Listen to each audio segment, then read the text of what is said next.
everyone, this is Ramon Mejia from Geek Podcast. Today I had the pleasure of interviewing Luke Chmilenko, the author of Ascent Online, one of my favorite stories, lit RPG that's on the Royal Road and available online. Now, Luke not only writes one of my favorite stories, but he's also entered his novel into the contest on Inkshare, sponsored by the Nerdist and Geek and Sundry. Now, Inkshares, if you've never heard of it, is crowdfunded publishing. Essentially, any author can submit their story there, and if they reach their pre-order goals, the Inkshare company will provide them the full publisher experience, which includes digital rights management, editing, publishing, distribution stuff digitally or in print, and also the licensing of TV and movie licenses. So they get the full treatment if they reach their goals. Now for this contest, however, again sponsored by Nerdist under the category video games for the lit RPG community, the top 3 author novels that get the most pre-orders by July 15th at 12 p.m. will actually get their stuff published regardless of whether or not they reach their pre-order goal. So the top 3 people who have entered this contest with their story and get the most pre-orders will again get published, and one of them at least will be included in the Nerdist collection on Inkshare. So this is a very big deal for a lot of different people, especially within the lit RPG community. People who write stories about video games, essentially. So this is a great opportunity for anybody who's decided to write, go join. But for here, we're asking to support Luke Chmilenko and his story Ascent Online. It was an amazing story. We'll have the links for everything in his Inkshare page, his Royal Road page, and the story. But for now, go enjoy the interview, folks. Okay. Hey, everyone. My name is Ramon Mejia from Geek Podcast. Today I'm talking to Luke Chmilenko, author of Ascent Online, one of my favorite stories on the Royal Road. Thank you very much for talking to me today. Luke, how are you doing? Good. I can't complain. This is a great week. That's excellent. Now, I'm a huge fan of Ascent Online. I love some of the stuff that you're doing with it on an experimental level. I love a lot of the mechanics you have in your story. It's an amazing story that I personally am a huge fan of. And I'm not alone in this. If I give me a chance to read some of the comments of some of the things that people have said about your story, Ascent Online, it's Andy8583 has said it's an awesome story. Bob and Nini has said it's effing amazing. Jayberg1 says it's a great example of lit RPG, and the list really does go on. You have a really amazing story, I have to say, when the biggest complaint of the readers is that there's just not enough of it soon enough. No, exactly. I mean, it's just become something of, it started off as a personal project thinking, what kind of world would I want to get lost in, right? I mean, if you want to play something and you want to try to make the world make sense in some regard, to say that, if I was in this situation, then, this would be something really cool to experience. And then when that kind of branches off into something else. So when you look at it from a craft perspective, you don't want to yourself. Want to have limitations on what you can and can't do, and I try to put that into the story, and I'm very, very happy that everyone really enjoys it, and that makes me so happy and to write even more. Yeah, absolutely. It's really just, I think, one of the chief things that people like about it the most, so that your characters aren't overpowered. There's a sense of realism, I guess you could say, to a virtual reality story where everything doesn't go perfectly, yet the progression style is very reasonable. It's nothing too outrageous, and I think a lot of the things that people like about it's the sense of community within your story. You have not just one main character. I mean, you have a main character, but around whom you have a group of friends who are playing together, essentially, and dedicating their time and energy to this virtual world that seems very, very real. And I think that's a big draw for a lot of people. Oh, for sure. I mean, I'm sure all of us have our days and experiences where we may have sat together and played Dungeons & Dragons, EverQuest, maybe even Warcraft if you came into the genre newer. And there's rare people play these games in a vacuum, right? So you've had those late night experiences where you're eating your 5th bag of Doritos and you're ready to clear a dungeon for the first time that no one has ever done before. And you have a slapstick. You're sitting either on a microphone, you're yelling at each other, making fun, doing whatever it is that you do, and that's what you remember the most when you play these games. And I try to put that exact sort of feeling in as I'm writing, because I try to think about it and be like, what have I heard said for? Because I mean, past it on and people like it, then it feels very natural as you read it, and then they can reflect on their own experiences when they played, and then you get that good feeling and you want to keep reading. Yeah, absolutely. So is that where you draw some of your story and story ideas from, like your D&D experience, or are there other places as well? I've actually been all over the place. So both everywhere from Dungeons and Dragons up to EverQuest to Warcraft to all the other tiny MMOs in between. I've always had a group of friends that we played with, and whether it's, you know, you're sitting in the early days of Molten Core and shooting the shit, waiting for the giants to finish walking around, then you just you find a track that you can take, and you just start pushing that one guy and pushing at one guy, and then before you know it, he starts yelling, and then everyone else starts yelling, and you have a great night. So it's just it's the kind of same thing that I want to just show in my writing, because it's not just you're not super serious all the time. You may have serious situations, but at the same time you're still regular people, even if you're in this crazy fantasy world where anything can kind of happen at the same time. Yeah, and that definitely shows in your writing style, that you emphasize not just the adventure and of course the leveling and, you know, crafting stuff, but just kind of the fun. Personally, when I'm reading their story, I feel like I'm a part of the group. Like I'm hanging out with a bunch of friends and we're just goofing around, doing some stuff inside this game world. And I think for me personally, that's a big draw about getting me back reading chapter after chapter, is that kind of sense of friendship. So good job. Thank you. Now, going backwards a little bit, let's talk about you a little bit. You're an author. Tell us about yourself. So some ideas. Canada, just outside Toronto, if you know the area. So I just recently married, about a year. I have so my wife and we live with our two cats, or however you want to look at that. So currently for work, outside of being writing and trying to become a writer, I'm actually a IT security analyst. So I'm the kind of guy that does like all the spam stuff you might get in an organization, spam, malware, antiviruses. I take a look at your network and kind of make sure that everything goes on, or if you get one of those really crazy sort of viruses that really screws everything up, I'll be the guy that you pick up and call and try to, you know, solve all the problems and keep things running so that you can do your job, essentially. So cool. So do you think that computer background kind of helps you figure out the mechanics of your world? I try to keep it on a logical level on what is possible, what could be possible, and what I kind of wish to be possible. So if you look at it as saying that, you could look at the mechanics. So say if anybody has played like Rift, for example, where you're walking around and it just suddenly you're dropped in the middle of an event and it happens, right? That's something that should happen no matter what, because no world is necessarily static. Essentially, when you're experiencing playing the world revolve around you. And when you kind of pick and choose pieces of how you can introduce that into your story. So it's like, why did this event happen? Is it generated by just a kind of like a godlike AI that may exist? If so, what needs to happen to make that consistent with the rest of the world, kind of thing? Or is this because XYZ kind of happened way back in the past? You can kind of use the logic that you have of possibly having a programming experience, you know, A leads to B, B leads to C, and so on.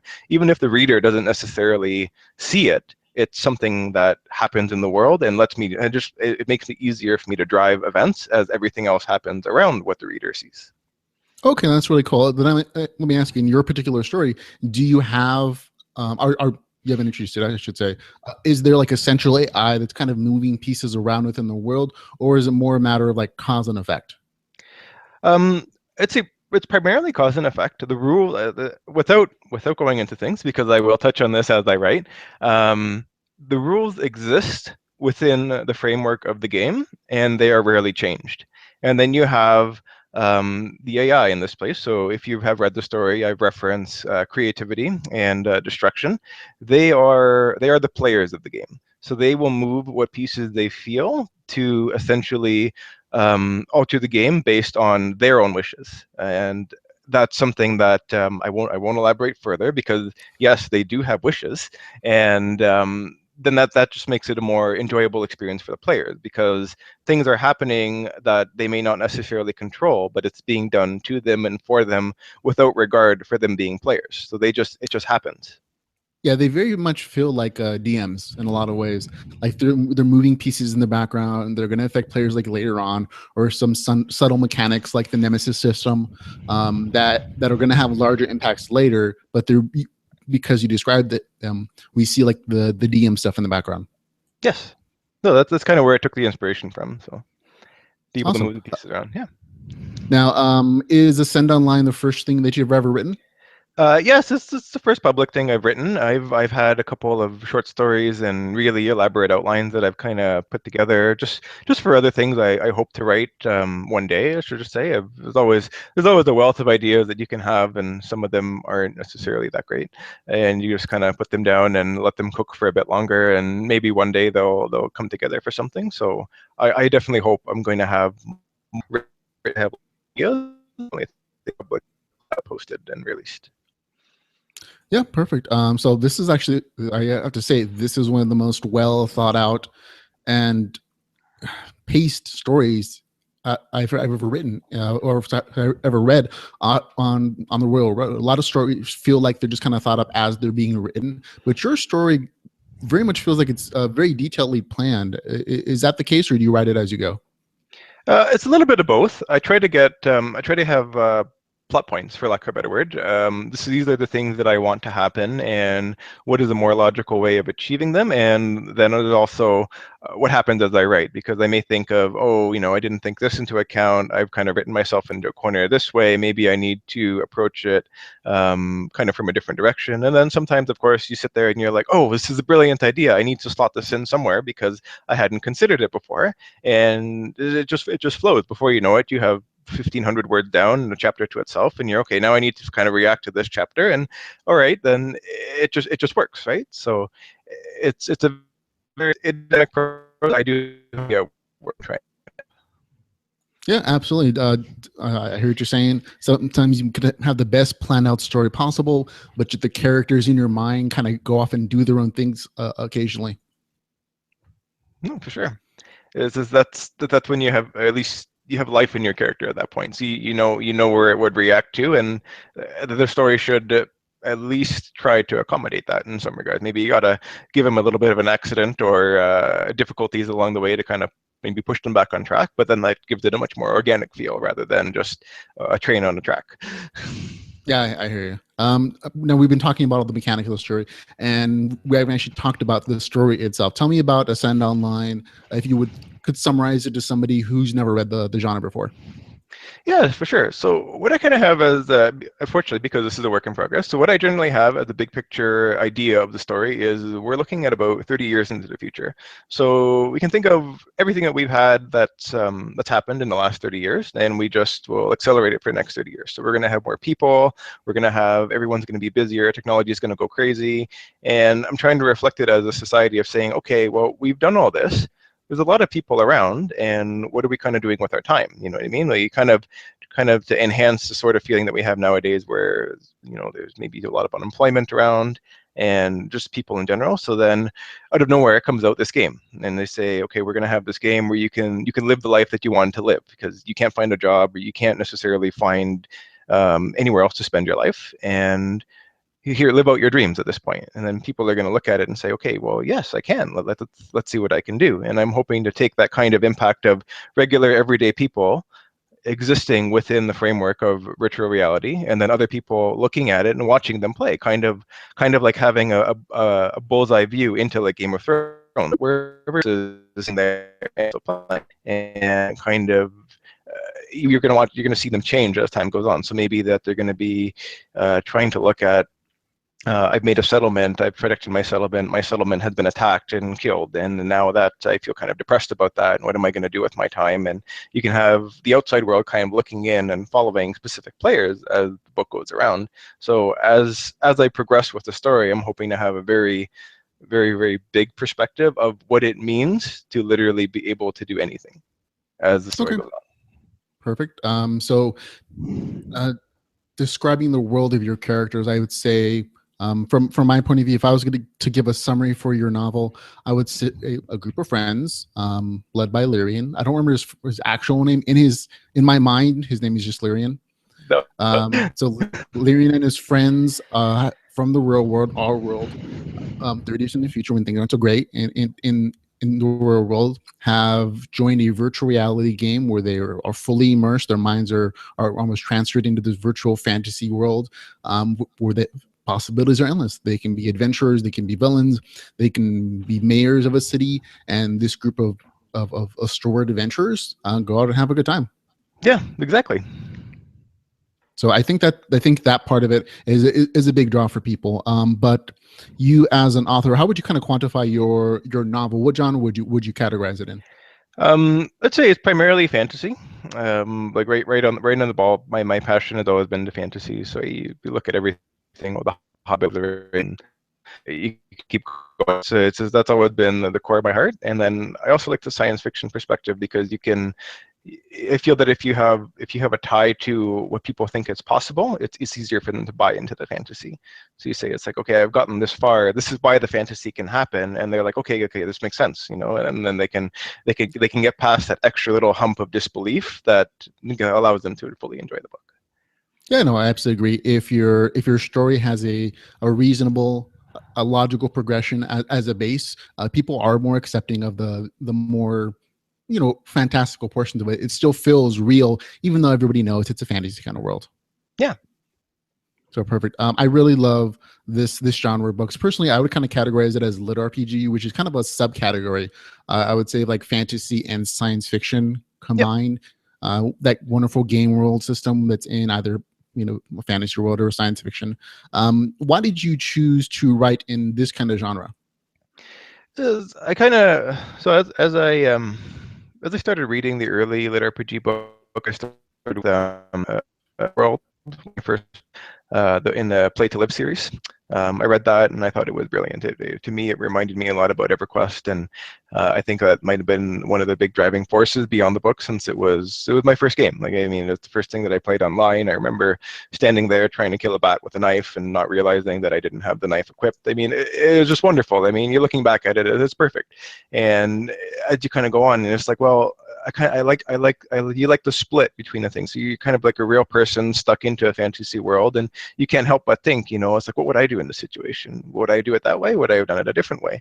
And it's very addictive to be able to have that control and say, it's like, all right, here's a world with all the rules, and this is what I really would want to do if I was in this situation. And if you can get a really good story around that, then it just flows. It's perfect. It's just downright, it's addictive, as if you were sitting there and actually playing the game. Yeah, absolutely. I think you're spot on in your description of some of the draw for the genre in general of lit RPG. It's that it's almost an addictive quality that you have with a lot of MMOs, where you're inhabiting this avatar, this character in this fantasy world, and you get to be somebody else. You get to be an adventurer. You get to be a magician or a swordsman or whatever the case is. And that same kind of draw for massively multiplayer online games like EverQuest. Anything else we have online, any MMO you can think of, that same kind of draw that makes people dedicate hundreds or thousands of hours a month to a video game. That same kind of draw, I think, is implied within these types of novels, where you have that same kind of progressive feeling, only without the grinding. So it's even more enjoyable. Yeah. So perfect. Let me ask you: do you do a lot of research for your stories? Because I know I've read your book several times through just to make sure I understood everything, and you have a lot of consistent mechanics in there. Have you done a lot of research to create those things? I try. I mean, I'd say some of the more ridiculous things that I've done research for is to determine what a watershed is, and to make sure that river lakes can legally. I would say that's probably the most. It was probably the strangest thing that I recall researching, because at one point when I was thinking about Alfred and trying to design it as a town, I realized that the lake wouldn't necessarily exist how I had written it. I had to take the elevation into account, and then I had a river flowing across Alfred and then into the lake, and then I figured, well, this lake would just probably overflow and it really wouldn't exist how it is right now. And then I kind of had to go back and do a whole lot of revisions when it came to that sort of stuff. And otherwise, I mean, there would be somebody that would point it out and realize that, well, you have a lake inside of a crater, it would just end up as a lake just being on top of a crater kind of thing, right? So there is a great deal amount of research, and I feel that I'm very detail oriented to notice that in my own work. So when I see those kind of gaps, it's a point of order, just to, it's like, okay, if I found that, there's going to be 20 other people that are going to find that. I need to make sure that this is a closed loop, so I don't hurt myself in the end, right? Oh, yeah, absolutely. Are the readers of this kind of genre are super scientific. A lot of them have science backgrounds. They're super into the genre of MMOs, and those details are not going to escape a lot of those people. You have unrealistic portions of it, like, oh, your town wouldn't exist inside this world. The weather would be different here. Even like political intrigue kind of stuff. It'll be like, no, that's not realistic. That's not how that would happen. Those fans are all going to point it out. Yep. I mean, there's only so much explaining away that you can do with magic, or having kind of the invisible DM holding things together. And at the same time, you also have to, I feel personally, that I try to approach it that this world has to be fun in the first place. So if people are going to want to spend their time in this world and to live in this world, it needs to be fun for the players in it. And that to that certain extent, you can justify explaining more things away with magic, or the mysterious developer intervention or DM intervention, and just go with it. Yeah, I hear you. And you're right. There's definitely has to be a balance between realism and just enjoyability. At the same with there has to be a balance in any video game between the two characteristics. Too much realism makes it kind of a hassle, like the real world. Too much fantasy or too much just for fun kind of makes it feel too easy, too unworth your time. Yeah, to that extent, that's kind of why I tried to stay away from having an overpowered party or overpowered groups, because it may be easier to write them in the moment. It's very hard to keep it challenging for them, or to have some sort of how do you end when they've already, they destroyed a mountain in the first book, and then are you going to give them a bigger mountain, or are you going to give them something else? At what point do you stop? Yeah, so I think you struck a really nice balance at that point. Going back a little bit about you yourself, writing is not an easy thing. I gotta say, I've tried writing previously. I'm trying to write something else so personally, and it's the hardest thing for me was to start. Like, I would have a million ideas in my brain. What kind of motivated you to actually put pen to paper or finger to keyboard and actually start writing? Well, believe it or not, I'll go back and I'll say, to the Dragon's Wrath book. I read the book. It was really great. I mean, I enjoyed it. It was kind of a nice, gritty, realistic feel. You didn't necessarily kind of dance around a lot of the mechanics, and it was very logical as it was presented. And I remember reading the afterword where Brent has said that he had an accident, and he spent like something ridiculous, like the 3 weeks or something, just wrapped up in a bed, and all he had was a typewriter or his computer, and he ended up putting out something like 200,000 words while he was hurt. So I thought to myself, it's like, well, here he is. He's trying to pass the time. He's writing, when he's injured and in bed, and says, what excuse do I have to sit here and not write some writing paper? Right? That was a huge inspiration. Like, he could be in a situation where he can't move or he can't do anything, and I'm like, well, I want to be like him. Like, he did it. Why can't I do it? And I've always looked up to everything that he's written, and I hope to see more of his books come out soon. So that's what got the ball rolling for me.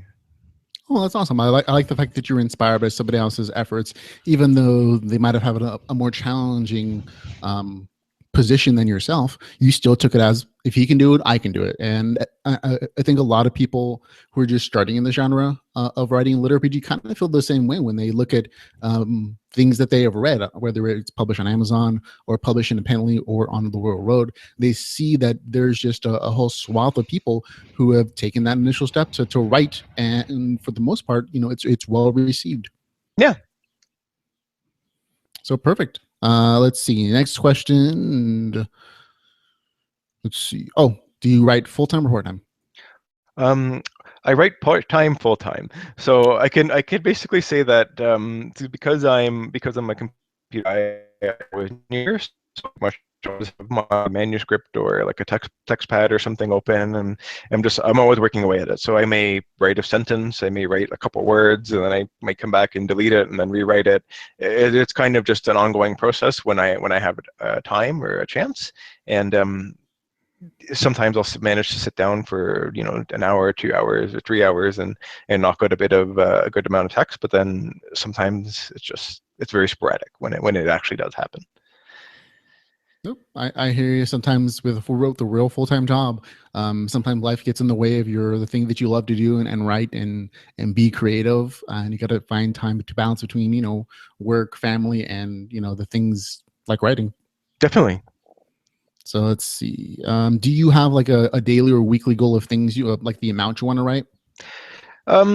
Personally, since I've started posting on Royal Road, I try to aim for about a chapter a week, and I try to aim my chapters to be no less than 2,000 words. So I don't try to draw it out if like unnecessarily, but when I try to plan a chapter out, I try to have enough substance to stand on its own if it needs to.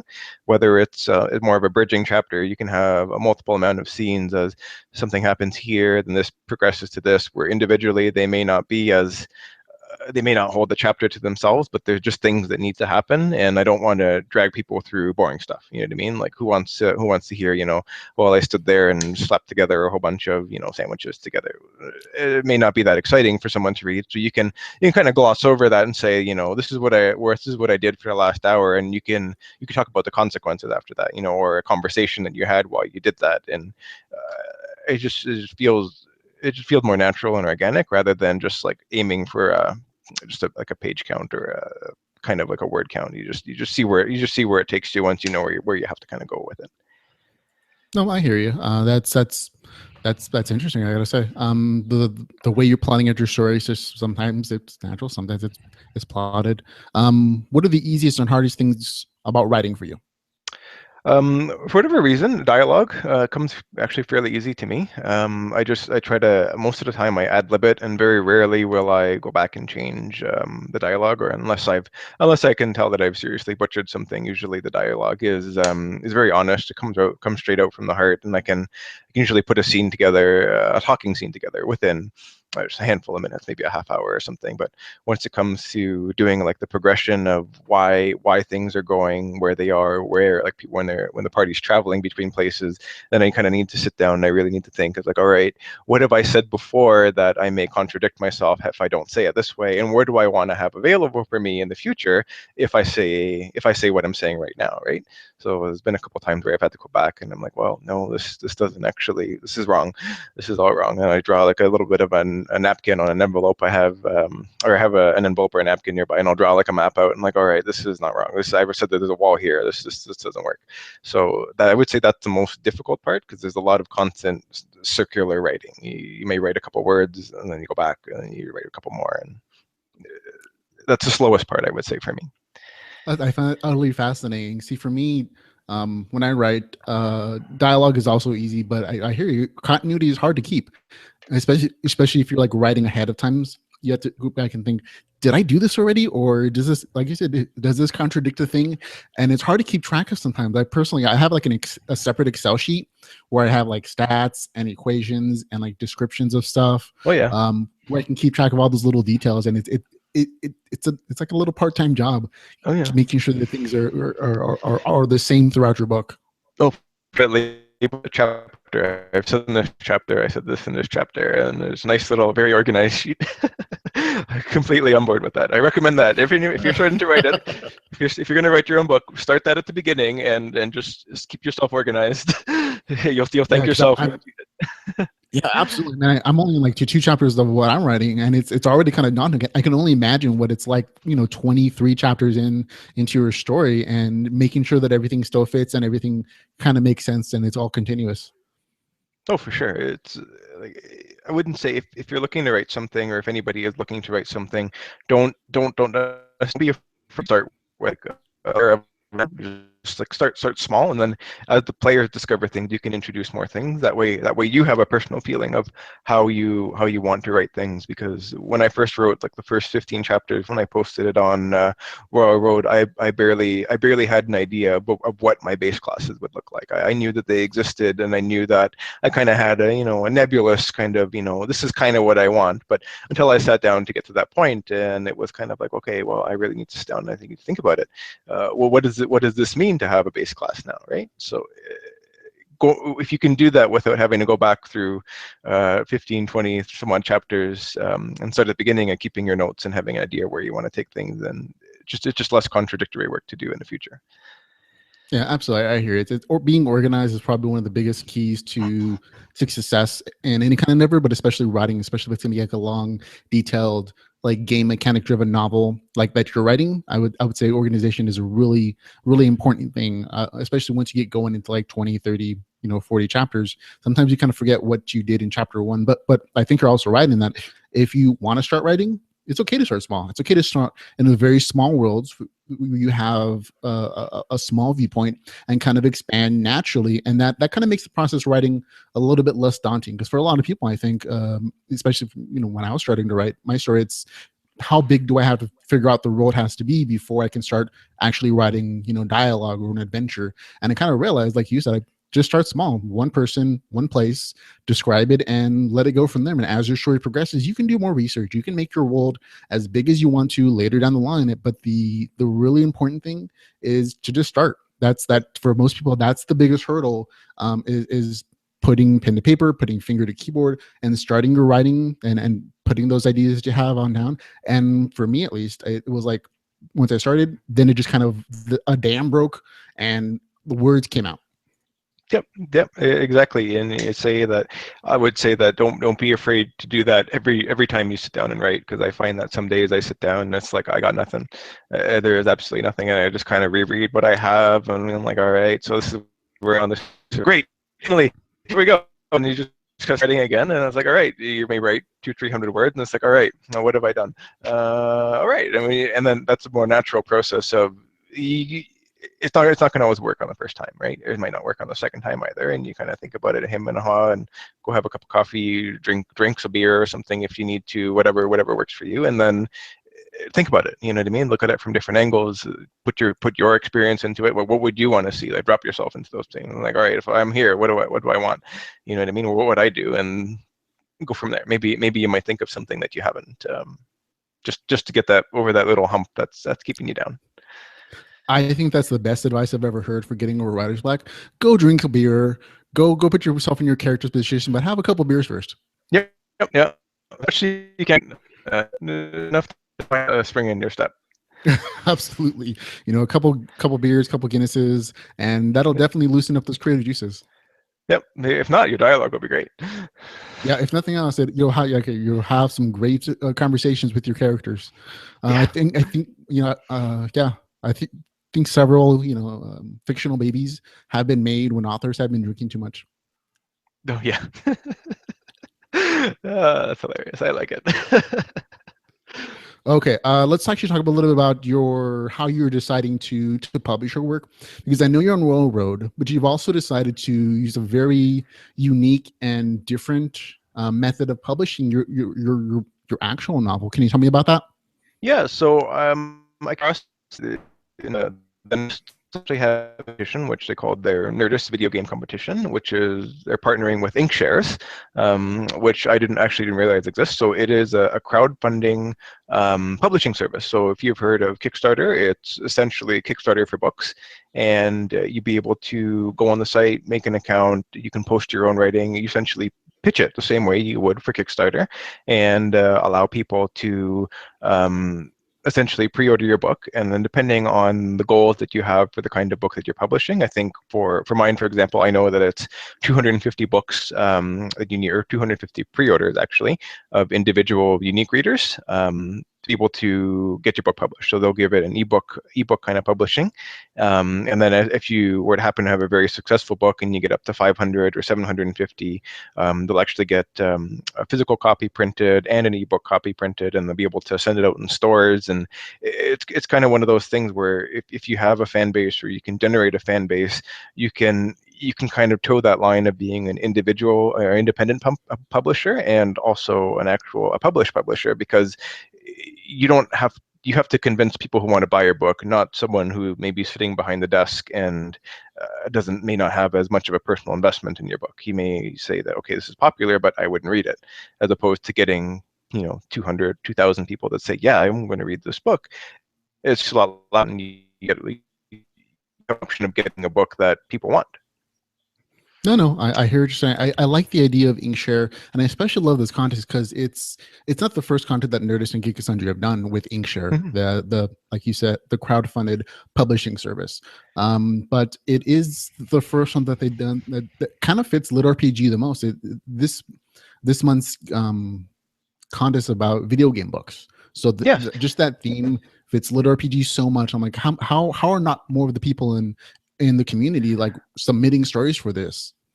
Oh, exactly. I mean, I couldn't believe it when I saw it. I was thinking to myself, like, well, what are the odds that this kind of competition would come up right now? And even if you were to look at the rule set for the competition, they basically say if it deals with video games and whatever you want, you could go for it. And the actual prize is an actual Oculus Rift if you're actually to win the contest. So I mean, like, you can't really get to much any more virtual reality than you can for our generation and day and age right now. So I mean, that's kind of what they're looking for in for the competition. And I've seen a lot of really great entries there, and I'm hoping that I can get into the top 10 and start competing and making some other authors sweat in that case. But I think it's a great avenue for anyone that wants to look at it, or if anybody is actually just sitting on a book and they decide they want to throw it up for the competition. I believe this, if you finish in the top 3, you'll get the full publishing. You'll get the full publishing for the books, even if you don't hit the goals. So I think the lowest goal is 250. So if you finish in the top 3 at 249, according to the contest rules, you will get published, and uh, that's great. And who knows who will come out. Yeah, absolutely. And I gotta say, looking at the Inkshare contest currently, like the top spot is somewhere in the neighborhood like 298. The second spot is like 240, and like the third spot is not even like 100. So like I think your chances with the community you have behind you, the Lit RPG group on Facebook, the World Road community, if they all kind of see that your story is there and they want to support it, I think your chances are good of actually coming at least top 10, maybe top 3, depending on how much support you get. And hopefully, the people who are watching this, who are going to be fans of yours, can go to inkshares.com and search for your book, Ascend Online, find you, and pre-order the book. Now, that, of course, the contest rules say basically for your book to get qualified for this, they have to be unique pre-orders. And one of the things I really like about Inkshare is the fact that if you're a new subscriber, if you open an account up for the very first time and you wait a couple minutes, they give you like a $5 credit. Yeah, that's To perfect. spend on anything you want to. Yeah. So if you sign up now at inkshares.com, you create a little account. You wait a couple minutes, they'll send you a $5 credit. And I think to pre-order your book in the ebook form is $10, right? It's $10. That's the pricing that I think everyone in the competition has. And so if you do get the $5 credit, so it'll only be $5, which is comparable to buying a book off of Amazon. And even if you were to go as far, if you had wanted to support other authors or do any of the recommendation links, then you can also earn yourself more credits just by finding a book that you like and recommending it to your friends. So if a friend likes a book on there, you can score yourself even more credits and support other authors that are absolutely deserving of everything. I personally have bought myself about 3 books off of there, other projects. So it's things that you might not necessarily see on Amazon. They may not go the Amazon route, but if anything, you do anything, just go take a look. There are so many great stories there, and they're all by majority science fiction and fantasy. So if those are up your alley, you'll be happy. You'll be a happy camper. Yeah, absolutely. And looking at all the books, right? I kind of like the Inkshare model. It's if you have enough fans who are going to pre-order a book and you meet your pre-order goal, they're going to give you the full publisher treatment. They take care of marketing, they take care of editing, distribution digitally or in print, and they take care of selling movie rights and television rights if that's something you want to do in the future. So it's kind of like they're willing to give you the full publisher treatment if you can prove that you have enough of a following to make it worth the effort of investing all that capital and time into you. Yeah, and even if as an author, if you're looking for it, their author royalties for print and EPUB books, or sorry, e ebooks and printed books are very comparable to what you'd find on Amazon. So a printed book, you would get 50% royalties, and for an ebook, you would still get 70. So I mean, that's very attractive to what you would normally be getting from a self-publishing route. You're not necessarily losing any income from that. It's to say that if you do get success, if you do make it through and you are successful, then that'd be perfect. Yeah, absolutely. And this contest is just kind of fit for you and your story. And just reading a couple comments from Facebook on this interview. Matthew Wan says he loves Ascent Online. He's in the middle of reading it. We have some other folks in there. Marquise Diamond Stratford he's anxious to join our chat. He just can't find how. So if he's watching, we can wave and say hi. Hey. Tell him to jump in and say something. We'll read it on the air. But we got, like I said, you have people who love your book. So I don't think it's unreasonable for them to, if they really love it and they're going to buy it on Amazon anyways for like a couple bucks. Hey, go to Inkshares, pre-order it now. Like I said, you get a $5 credit, and it'll basically cost you an additional $5 out of your pocket to support Luke, and hopefully he'll cross our fingers. A member of our community can win this contest, and we can see his novel in print. No, that'd be awesome. Now, do you do any other marketing for your book, or is this kind of it?